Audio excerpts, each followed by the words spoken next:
have amongst us Honorable External Affairs Minister of India, Dr. S. Jaishankar. He is accompanied by His Excellency Ambassador of India to the Russian Federation, Mr. Pawan Kapoor. Kindly give them a very warm welcome.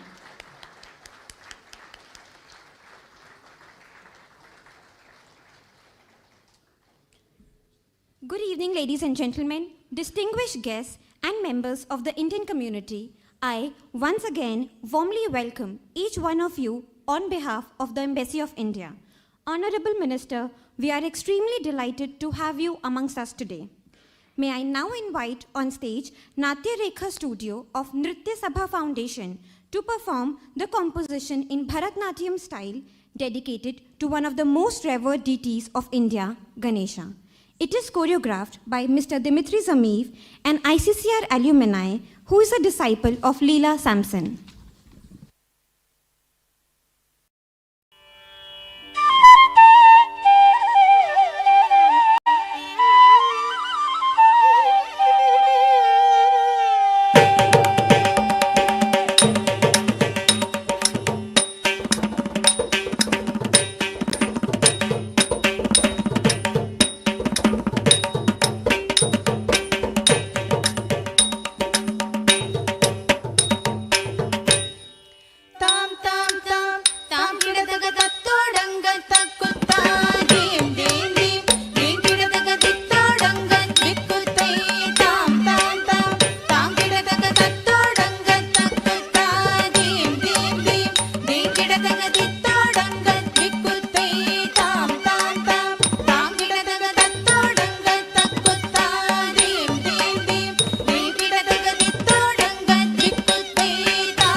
takadimi takajonu takadimi takajonu takkardaga targidatom takkardaga targidatom takadimi takajonu takkardaga targidatom takadimi takajonu takkardaga targidatom takkardaga targidatom takkardaga targidatom targidatom targidatom targidatom targidatom takkardaga targidatom ta takkardaga targidatom tei takkardaga targidatom takkardaga targidatom ta takkardaga targidatom tei takkardaga targidatom takkardaga targidatom ta takkardaga targidatom tei takkardaga targidatom tam.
Thank you for that beautiful and energetic performance. Can we have a huge round of applause for the artist, please?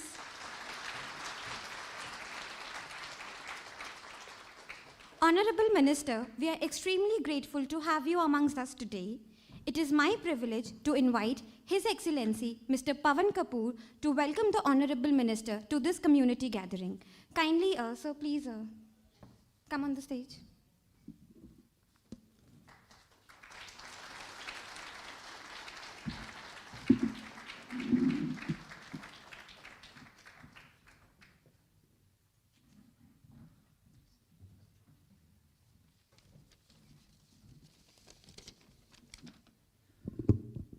Honorable External Affairs Minister, Dr. S. Jaishankar, colleagues, dear friends, Gleminia Balshaya Chest, Privestovich Vas Moskvia.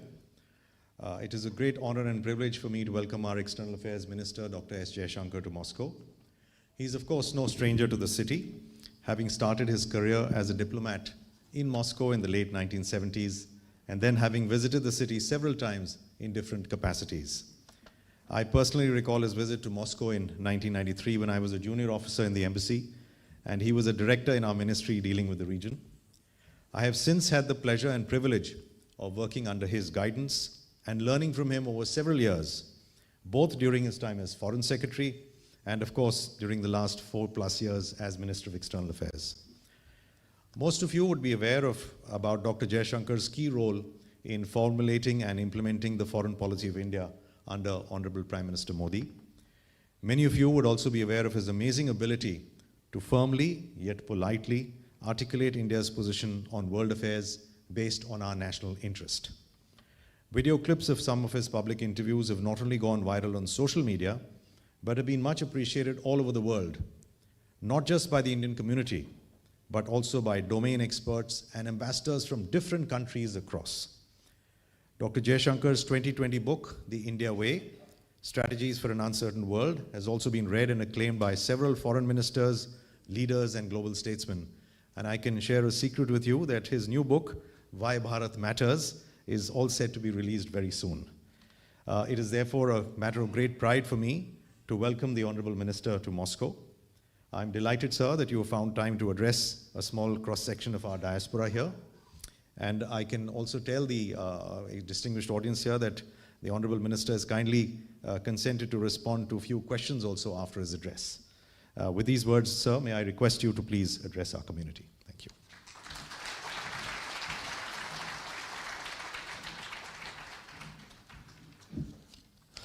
Thank you. Ambassador Pavan Kapoor, dear friends, Namaskar, Dobre Večer, good evening. It's very good to see you all, and it's very good to be back in Moscow. Now, what I often do, in fact, I try invariably to do when I travel out, is to meet representatives of our community, share with them how our relationship is doing, sometimes also what is it which has brought me to that country. And if you'll permit me, I would like to do the same today. When we think about the relationship with India and Russia, it is in many ways actually an exceptional relations. Exceptional not just for the two countries, but actually I would say, in world politics. And why is that? If one looks at the last 60, 70, 80 years of politics, among the major countries of the world, they have had their relationships, but almost all these relationships have their ups and downs. So if you look at Russia and China, Russia and USA, Russia and Europe, India and China, India and USA, you will actually see over a period of time, there are good periods, there are sometimes not so good periods, there are difficulties, there are stresses, and there are very, very also good memories and great achievements. To me, what is actually exceptional about India-Russia relations is from the early 50s, it actually for 70, 80 odd years, and there have been big changes in this period. This was a period when actually the Soviet Union became Russian Federation, among other countries. When actually big changes have happened in world politics, when Russia has actually transformed, India has grown. And yet, if there is one constant actually in world politics, it has actually been the relationship with India-Russia. So everywhere else, actually, you get the question when you look at any relationship, why has this relationship changed? I think we are the only two countries which have to answer, why has this relationship not changed?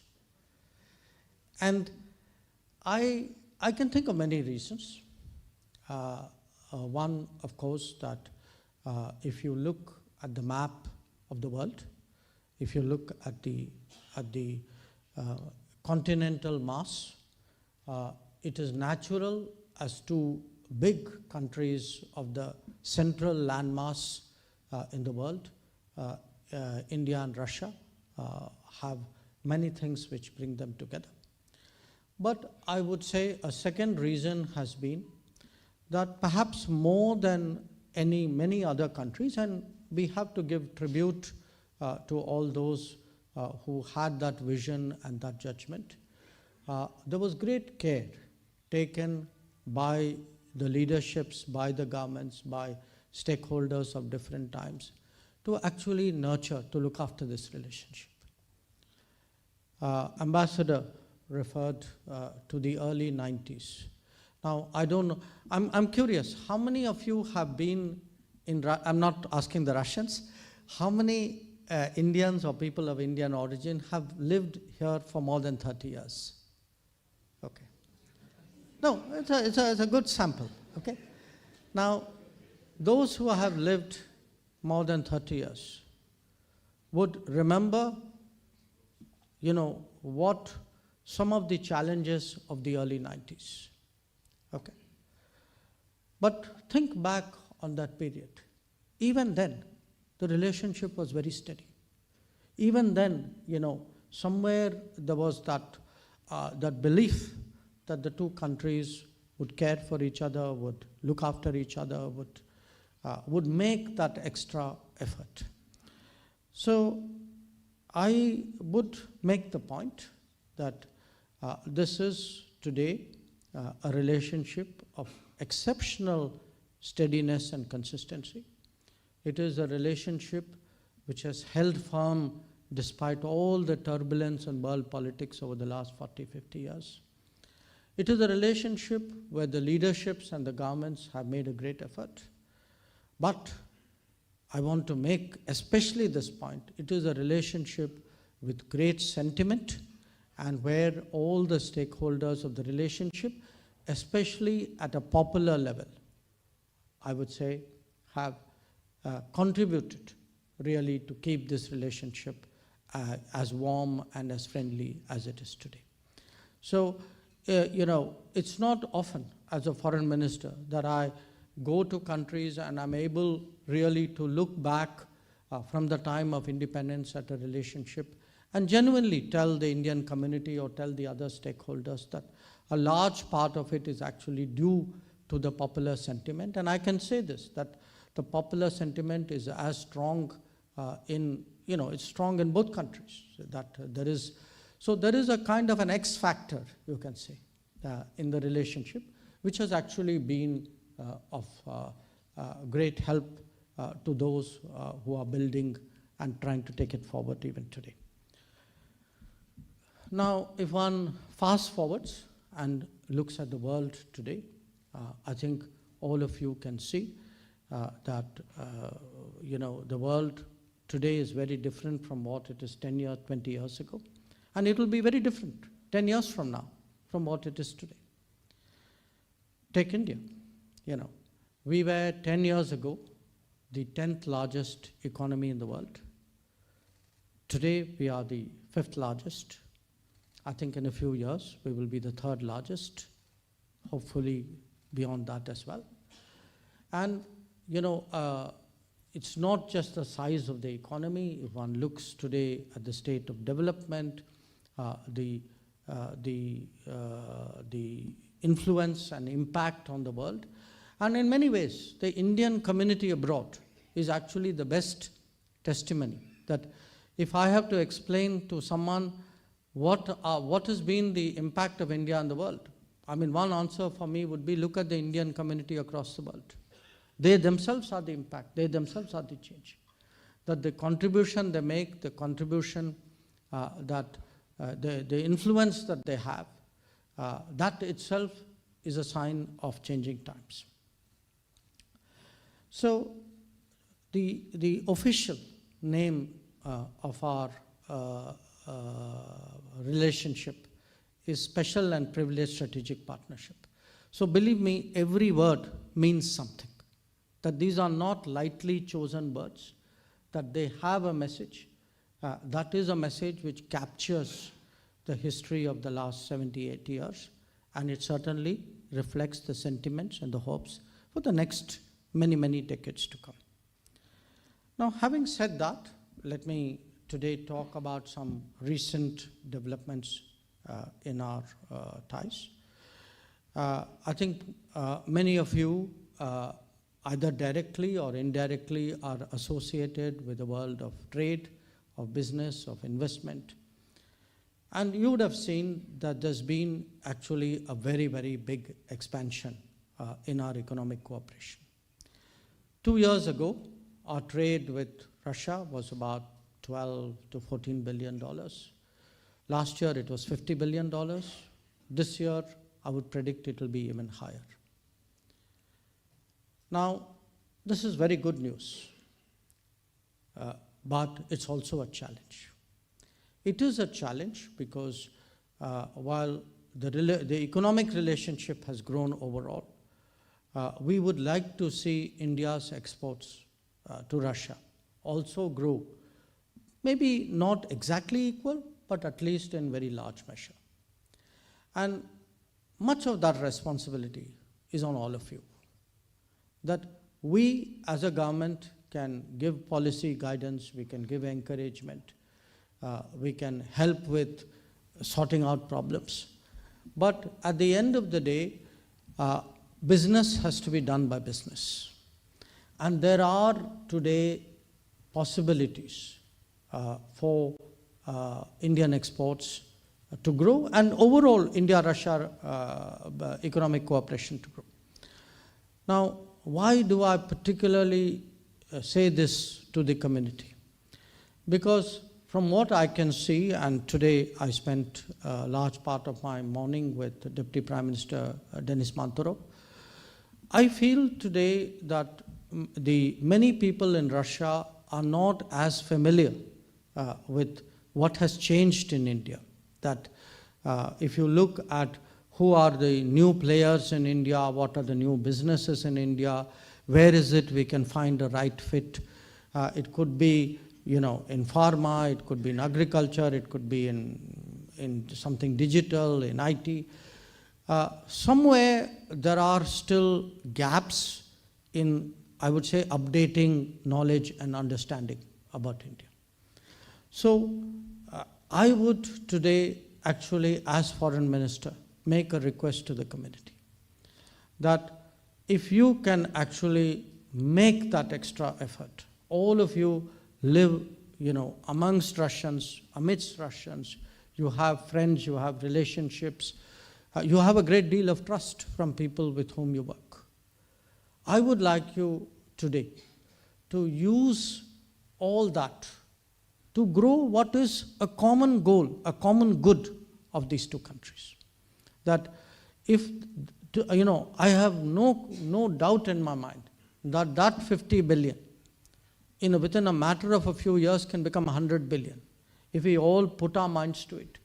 If we can, and a lot of what India offers to the world today, if you look at where India is competitive today in the world, we are big exporters, we are regarded as a pharmacy of the world. You saw how we stepped forward, especially during the COVID, not just in vaccines, but in other medicines as well. If one looks at food products, at marine products, if you look even at agricultural trade, you look at auto parts, you look at engineering goods, there is a world out there. It is just that much of Russian business has not discovered it or not familiar with the changes, what is the new industry which has emerged in the last 20 years. So that would be my first message to you. My second message is actually in terms of larger societal interaction. As I said, the feelings of the people for each other has always been a very powerful driver of this relationship. So it's absolutely vital that we keep that strong and we keep that burning bright. And to do that, there is, a big sort of range of activities out there. It could be education, it could be tourism, it could be relationships of, different domains and civil society organizations with each other. But how do we not just do more business with each other, but how do we, beyond business, actually interact with each other? And I would say, for me, particularly tourism, encouraging more cultural exchange. What we saw our young friends doing just now. Culture has always been a very strong element in the it's a very traditional element. I mean, some of the finest Indologists in the world were actually from Russia. That if one whether you look at arts, you look at performing arts, you look at fine arts, you look at knowledge about India, there was a great tradition out there. We must keep that tradition going. We must find ways of making it contemporary. We must find ways of interesting young Russians today in India. And to me, the best way of interesting anybody is to first get them to visit. So when Prime Minister Modi travels out, he has one request which he always makes of the community. On his behalf, I make that request to you. Please ask 5 friends of yours. Not just ask, please make sure 5 friends of yours visit India. If each one of you in a community abroad can actually get 5 friends to India, believe me, you are making actually a very important contribution, because those 5 friends will certainly, in their own turn, get others close to them to also do the same. Now,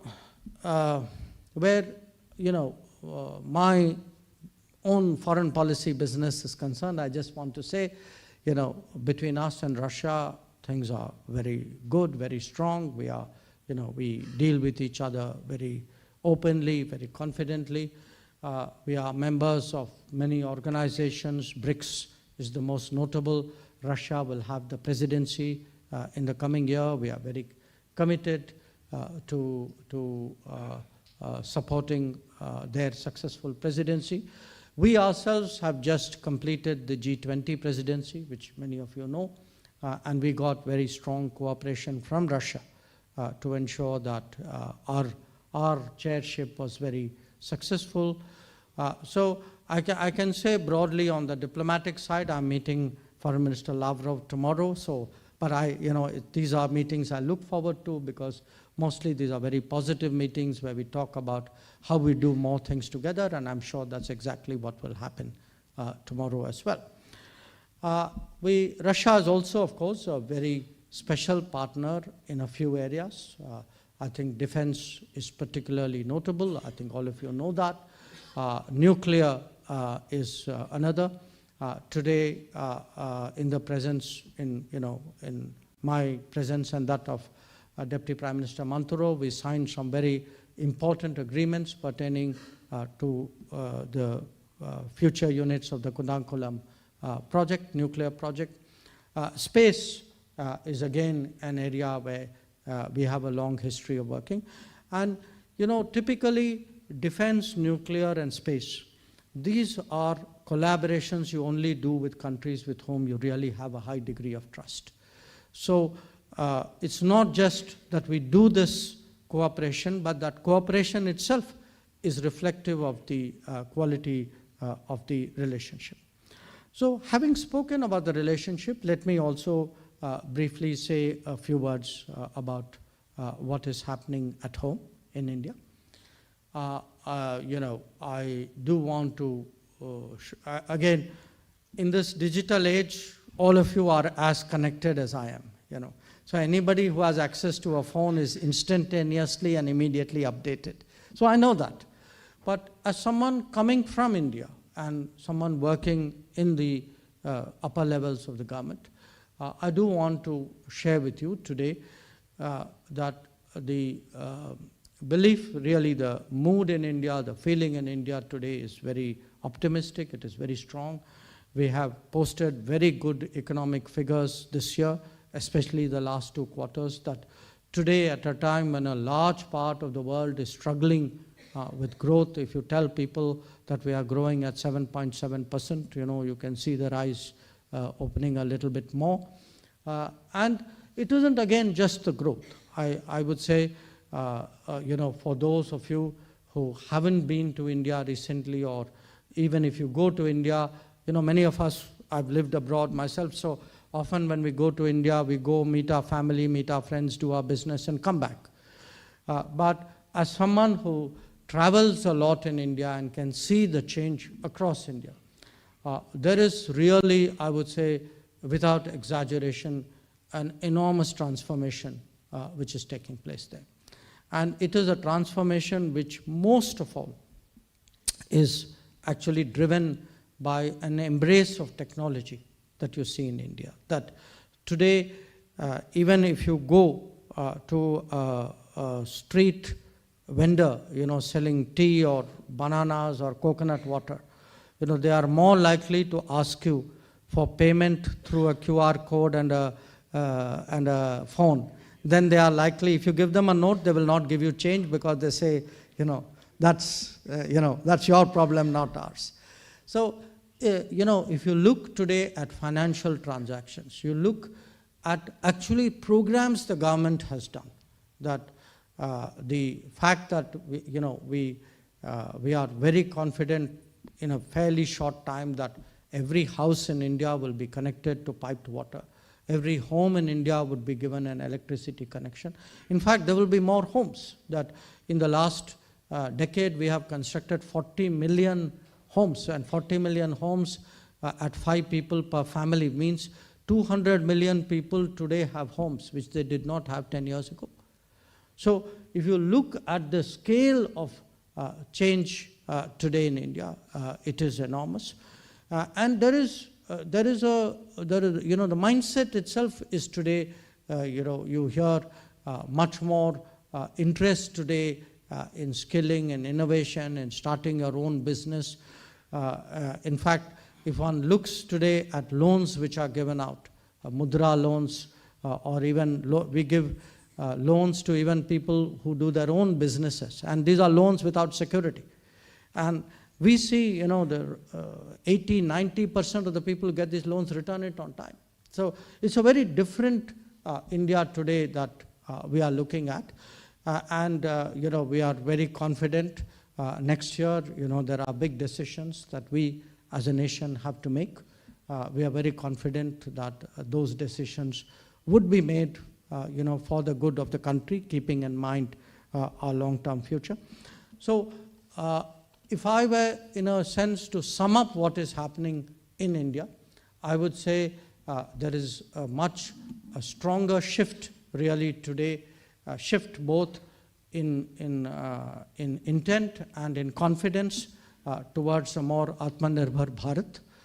And by Bharat, really it is, a term I use for a country, for a society which is far more aware of its own traditions, culture and heritage, which is capable of taking very independent positions, which will actually really chart its own way in the politics of the world. So I do want to say, the motherland today, the sense, the feeling, the confidence levels are very high. But since I am here today in one of our really key partner countries, and one where, as I explained to you, the relationship has been extraordinarily important and extraordinarily consistent over many decades, I conclude with the hope that, with the expectation really, that the Indian community in every possible way would support the efforts of the embassy in building a stronger relationship. Once again, I thank you for taking the time to be here today.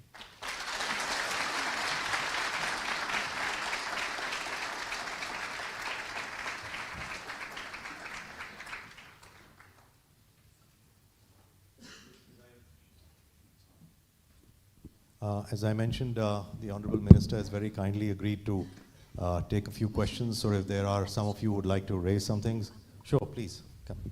Somebody give her a mic. Is this Kumar? Okay, we'll start with Manish. Good evening everybody. My name is Manish Kumar. I am in the category of who is living here more than 30 years, sir.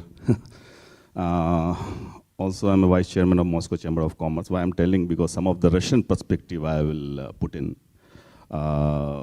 As His Excellency already explained, and we all know that you have started your career when it was the Soviet Union, and you know much better this part of the world. We have seen your growth as a diplomat, as a seasoned diplomat, and the whole world and the many, as His Excellency told, that they all praise you like a, and we all countrymen are really proud of you, because India's foreign policy is a good hand. And if I request everybody to give you the standing ovation. Sir. Thank you very much. Thank you very much. I really appreciate your concern. Now coming to my question, sir, because you have already explained so much about the, the relation of India, Russia, and all the perspective. If we ask you, because we live in this part of the world from many, many years, our families, our kids are here. So how would you see the India-Russia relationship down the time after 5 years, when the geopolitical situation worldwide changing very dynamically?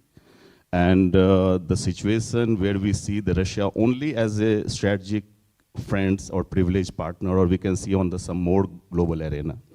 And immediately I'll use this chance to put the second question, which concerns to all our Indians here. Active discussion is going on in India for the dual citizenship. And regarding this, we would like to ask, now we are in a country which is hardly sanctioned. And if we Indians living here can have the two citizenship, it is so good for us because we don't lose the identity of SA because we want to be a proud Indian. We can do the business all over the world. Similarly, we can have the Russian. Thank you very much, sir. We'll take another couple of questions and then, the minister will respond. Please, this lady here wanted to ask something. Please, here. Sudha. Good evening. Sudha, this lady here first, please. She's wanting here. Come, please. Sima. Namaskaram, sir. I'm Sujata Rajgopal, a chartered accountant. Not about 30 years, but 20 odd years, 26 years. So, of course, I'd like to express my gratitude to you and our Honorable PM for making us proud, and especially as NRIs, where we know that the government is for us and will stand up for us. That's a great feeling of strength and support. So thank you for that. Now my question is, being a chartered accountant, we're talking of expanding trade between Russia and India. And the bottlenecks we know are payment systems. So is there something that you are strategizing to ease that? And are we looking at rupee ruble convertibility without dollar as a mechanism? Thank you. One more. Yeah, Dr. Soma, please. Thank you. Good evening, sir. I'm Dr. Somasundaram Subramanian, shortly Dr. Soma. I'm a cancer surgeon and a cancer survivor. I'm living here also for 34 years, studied in Soviet Ukraine, then did my medicine and all my training here. I just want to answer to one of the points you did mention, especially in the last more than 10 years. Every year, I'm bringing to India anything between 5 to 25 medical students, doctors, scientists on a regular basis. At any given time, one of the NGOs started by me supports, somebody is there in India even now. And so that is normal, and I'm doing my best for that. But I'll first bring the very first question I always ask, which is not a medical question. Honorable Ambassador knows that. From the point of view as government, what I want from India is to start direct flights between 10 big Indian cities to 10 big Russian cities. That is my question number one. It has to be changed. Without that, we cannot, most of those efforts which 5 of you great leaders have done, who are the superstars for me in the political arena in the world. Number 1 is President Putin. Number 2, Prime Minister Modi. Number 3, yourself. Number 4, Mr. Lavrov.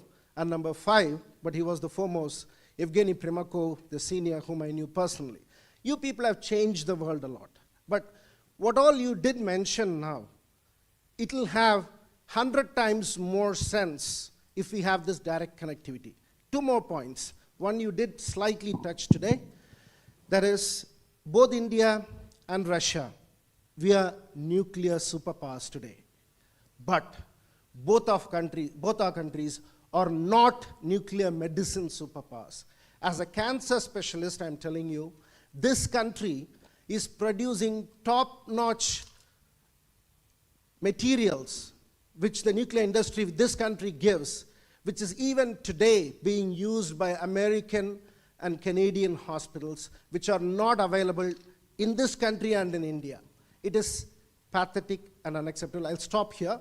If you'll give me time, later I'll give you more questions. So Thank you. let me respond, and I will keep my answers short in the hope that you'll all keep your questions short after that. So first of all, India-Russia, where do we see it 10 years from now? Look, India and Russia are major powers, okay?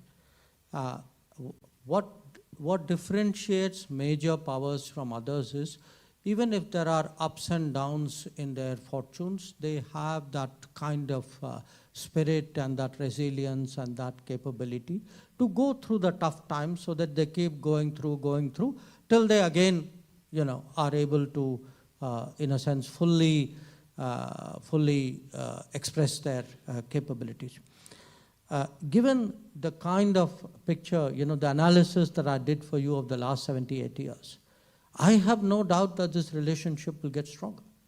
Because, I'd actually put it to anybody. Is there today actually, has there been in the last 70, 80 years any big problem between India and Russia? We may not always agree, but we have taken great care not to cause a problem for the other country. Now, not all countries do that, So I think if we continue to show that sensitivity and that wisdom, which we have done in the past, I'm very sure that this relationship will only grow from strength to strength. And I think even in the last few years, I see, frankly, for example, a greater Russian focus on Asia. And I think that is partly one reason why our trade has grown so much in the last 2 years. So I'm very confident that that direction, and certainly I will endeavor to work in that direction where the relationship will keep going. On the dual citizenship, I get that question a lot. I understand why I get that question. It is a very complicated issue, particularly for a country like India, because there are many aspects. There are economic aspects, there are legal aspects, there are security aspects to this. About 20 years ago, we found a kind of a middle ground, okay? And the middle ground was the OCI card. For the moment, the middle ground is the solution which is the available solution. I know from the community, and I understand from the community why there is an interest, because there are more people abroad, their stakes in India, their investments in India, their relationships in India have grown. So it is a matter on which between, I would say, the NRI, PIO community and the government, I expect that conversation to continue. on the payment system, but before the payment system, you actually made one remark. The remark was that we stand up for Indians. You know why we stand up for Indians? For a very, one is a matter of pride. You cannot say I'm a rising power, I'm a big power, I'm influential country if you do not look after your people, because that is the test. It's like a family. If a family has to have respect, that family must learn to take care of all its members. If they get into trouble somewhere, if somebody falls behind, somebody stays apart, it is our duty to take care of that family. That kind of sentiment guides us. But it's also a fact today that because so many Indians and people of Indian origin work abroad, that responsibility is very much higher. That there are actually today 3.5 crore, 35 million Indians and people of Indian origin working abroad or living abroad. So there are very few countries who have that responsibility. So for us today, and half of them are actually still Indian passport holders. So we take that responsibility very, very seriously. Certainly I can tell you, Prime Minister himself, because in his own experience prior to becoming Prime Minister, he had in his travels a very strong connect with Indian community abroad. It is something from day one. If you remember, one of his first forays outside the country was actually to go and, in the USA, you had Madison Square Gardens. Every place that he has gone to, he has made it a point to interact with the diaspora, and that has been our consistent kind of approach. On trade settlements, what will happen? Common currencies are very difficult, but in fact, we're already seeing a situation where countries either have a agreement, between I have currency A, you have currency B, we do trade settlements in both or one currency. I can see a situation where, the reliance on the traditional currencies, it's not just dollar. A lot of countries, for example, used to do the trade settlement in Europe. So there will be more direct settlements because, for a variety of reasons, sometimes non-availability of other currencies, sometimes because for political or other purposes, use of third currencies become problematic. So once a system works, if, let us say, if we have settled on one or mutual currency for a few years, whether thereafter the world changes or not, our habits will continue. So I can see that actually growing. And certainly where India is concerned, we are today very keen to propagate UPI, to propagate RuPay, use of RuPay card. We would like Indian platforms, Indian mechanisms, Indian currency in a way for settlement to have greater international acceptance. So that is sort of part very much of India's growing stature in the world. On direct flights, today all airlines in India are privately owned, okay? Now, when they are privately owned, obviously they will respond to where there is demand. So the days when government directs airlines to go somewhere, those days are behind us, because that kind of direction to an airline actually is not good for an airline. I mean, any of you who are in business, you would not like to be directed by the government how to do business and with whom to do business and where to do business. So I would say today, if there is a strong demand, from the community, and I'm sure you're all very knowledgeable, influential people.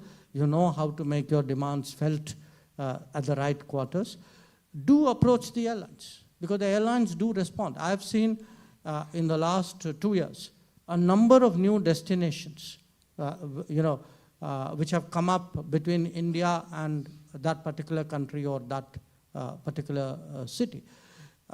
The Indian aviation carriers are themselves today in an expansion mode, which is quite different from how it is in much of the world. Most airlines are today trimming back. But we have actually the largest number of planes which are under order are from India. So I expect the possibilities to be there. I mean, I'm sure all of you would certainly, make your interest known. Certainly from the government side, I mean, we would, I would find it much more convenient to come on an Indian, carrier to Moscow or to other cities rather than, go through the Gulf or go through other options. On nuclear medicine, I note your point. As I said, what has happened is there are, the nuclear, for example, is today a very strong sector, okay, if I view it in terms of the volume of the business. But I think there are many aspects today which we tend to miss out because over the years we have not been as focused on each other as we could and we should be. I certainly hope, given your interest and your record, I think this is an area you yourself can make a difference, and I very much hope you will do so. One more. Okay, Anjani, you can have the one question, that's it. And then Good evening, sir. Sir, we are very thankful that you have given a very contentful address to the Indian community. I think it is the first address when you become the foreign minister to the Indian community in Russia. So we are very thankful to you. Sir, I'm Anjani Kumar Das, more than 30 years. I am also the president of Overseas Bihar Association and promoting Indian culture in Russia. Sir, I have one question which you have already touched upon. Due to the geopolitical situation, Indian businessmen and Russian businessmen are facing the local payments. As you are telling the RuPay and the Mir card or something, but still we all request you to please expedite this process because the tourism and other people are facing a lot of problem. When we go with the Russians, there is a problem in the payments, local payments. They have to take cash and all these things. So our sincere request to expedite this process so that the tourism and other process can be expedited. Thank you, Mr.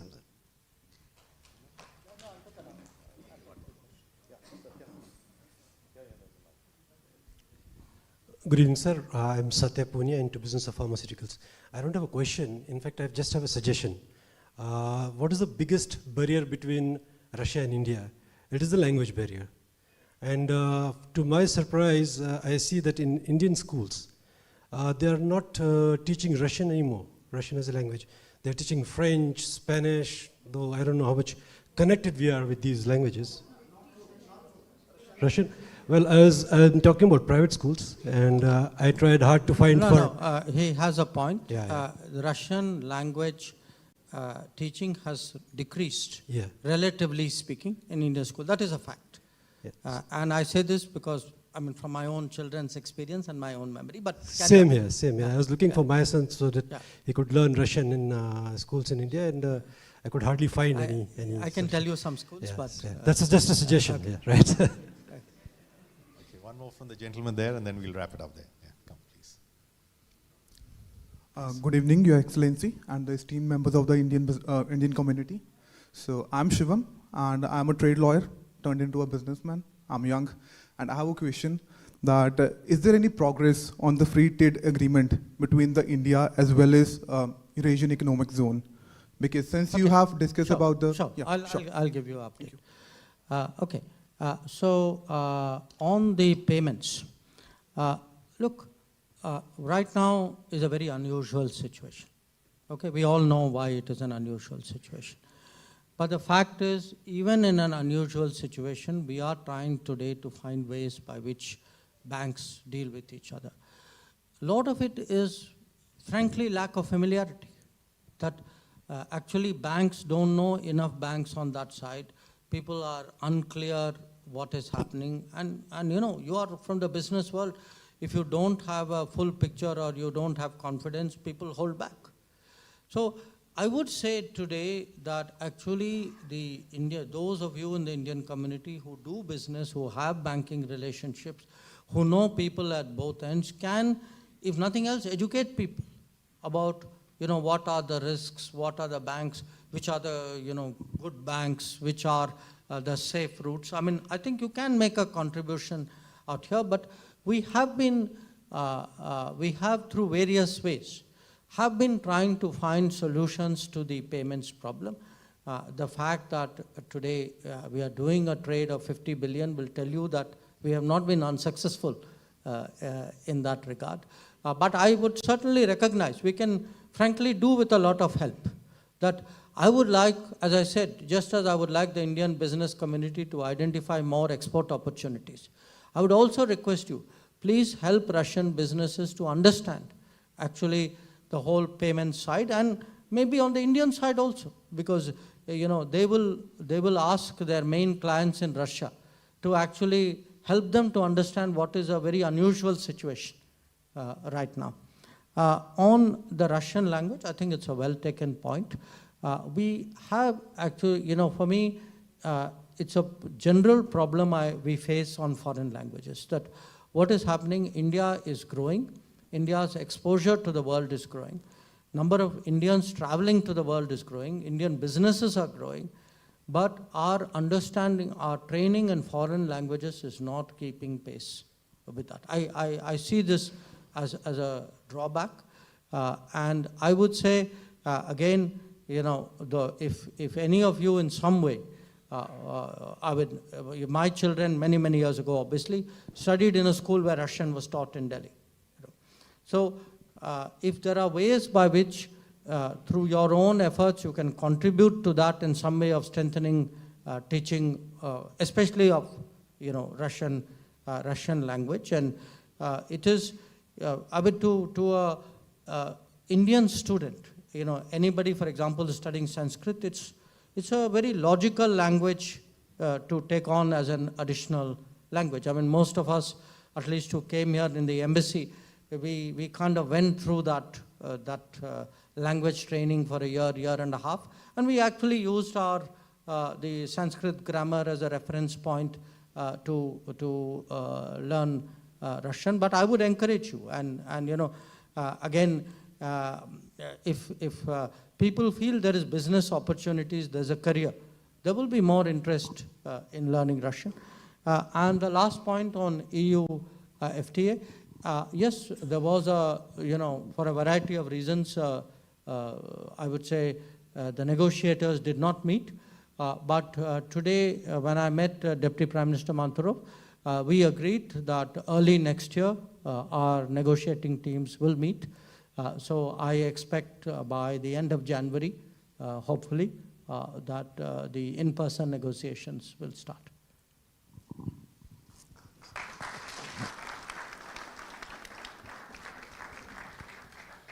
Thank you for your address, Honorable Minister. May I kindly now request you and the Ambassador to join our community members for photos. Now, I will invite the members seated in row 1 and row 3 to come to the stage for a group picture with the Honorable Minister and the Ambassador. Our ushers are present to help you. Kindly return to your original seats after the photograph.